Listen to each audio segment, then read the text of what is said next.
अस्सलामुअलैकुम दोस्तों, मेरा नाम है असीब शफकत और आप देख रहे हैं हंसी टीवी। अगर ट्रांसपोर्टेशन के लिए इस्तेमाल होने वाले मीडियम के डाटा की बात करें तो सेफ्टी के मामले में एयर ट्रैवल को महफूज तरीन माना जाता है, जहां रोड ट्रैवल, ट्रेन और समंदरी सफ़र के मुकाबले में सबसे कम हादसा होते हैं। लाइफ में एक बार कभी ना कभी तो आपके साथ भी ऐसा हुआ होगा कि रोड पर जाते हुए अचानक आपकी बाइक या गाड़ी का पेट्रोल ख़त्म हो जाए। यकीनन ये एक फ्रस्ट्रेटेड और परेशान कर देने वाली सिचुएशन है, मगर इतना ज़्यादा भी नहीं, क्योंकि एटलीस्ट आपको उम्मीद होती है कि कोई आपको यहाँ से लिफ्ट दे देगा या पास ही पेट्रोल पंप होगा जहाँ से आप पेट्रोल ला सकते हैं।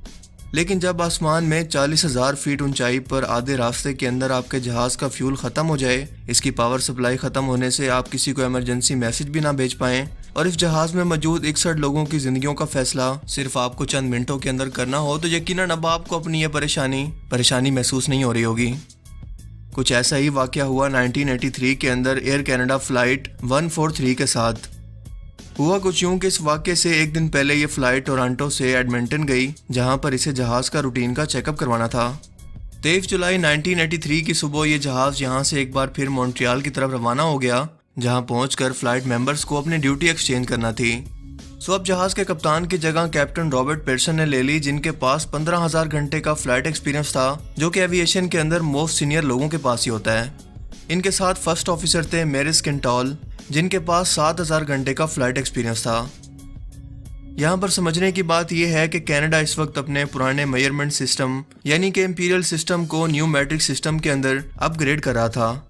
ये दोनों यूनिट मेजरमेंट सिस्टम थे जो कि उस वक्त दुनिया के अंदर इस्तेमाल हो रहे थे, और यही अपग्रेड ही इस हादसे की सबसे बड़ी वजह बन गई, क्योंकि कैनेडियन एविएशन इस वक्त तमाम नए 767 जहाज़ों के अंदर नया मैट्रिक सिस्टम इस्तेमाल कर रही थी, जबकि बाकी सभी पुराने जहाज़ों के अंदर पुराने इंपीरियल सिस्टम यूनिट का इस्तेमाल किया जा रहा था।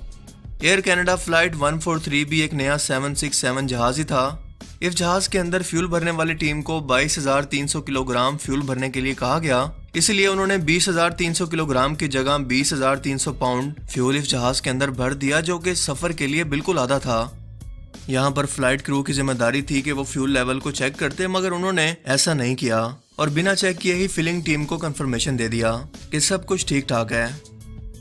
टेक ऑफ के कुछ ही टाइम के बाद कप्तान को 41,000 फीट की बुलंदी पर एक सिग्नल दिखाई देता है, जो बताता है कि अचानक से इस जहाज़ के एक लेफ्ट इंजन ने काम करना बंद कर दिया है।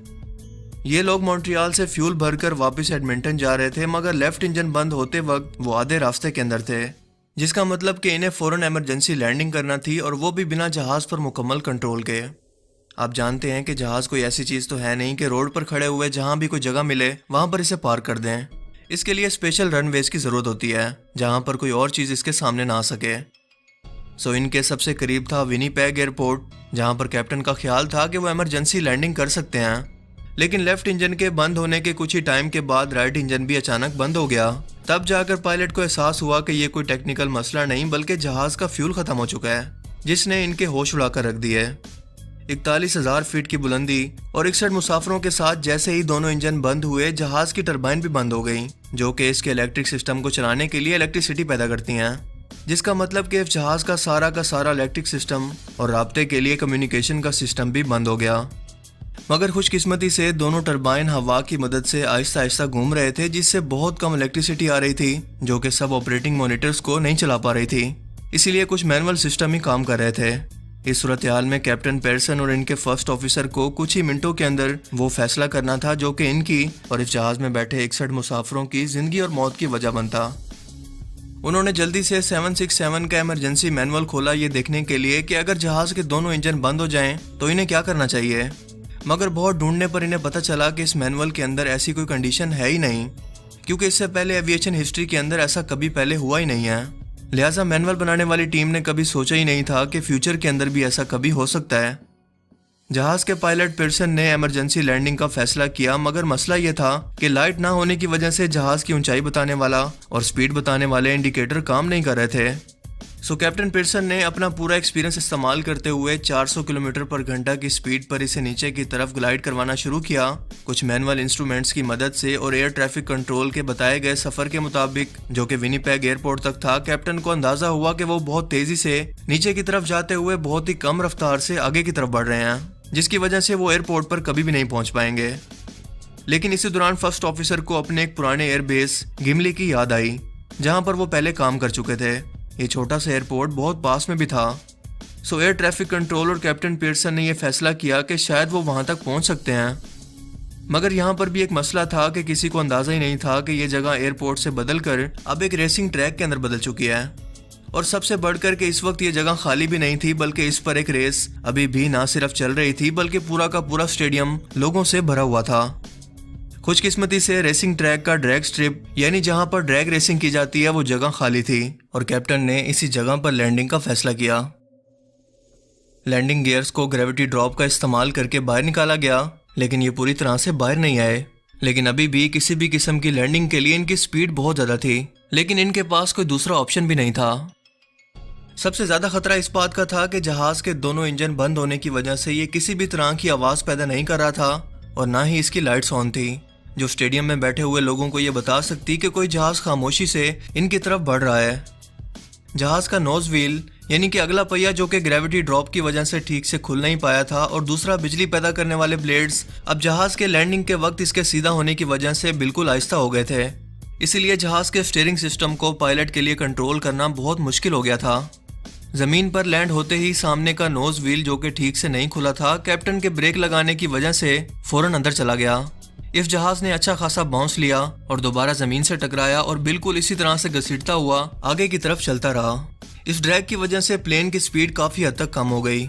अगर ये फ्रंट व्हील पूरी तरह से खुल जाता और अंदर नहीं जाता तो पूरी ब्रेक लगाने पर भी ये जहाज आहिस्ता नहीं हो पाता, और जहां पर लोगों का क्राउड बैठा हुआ रेस देख रहा था वहां पर जाकर ये जहाज यकीनन इनसे टकरा जाता।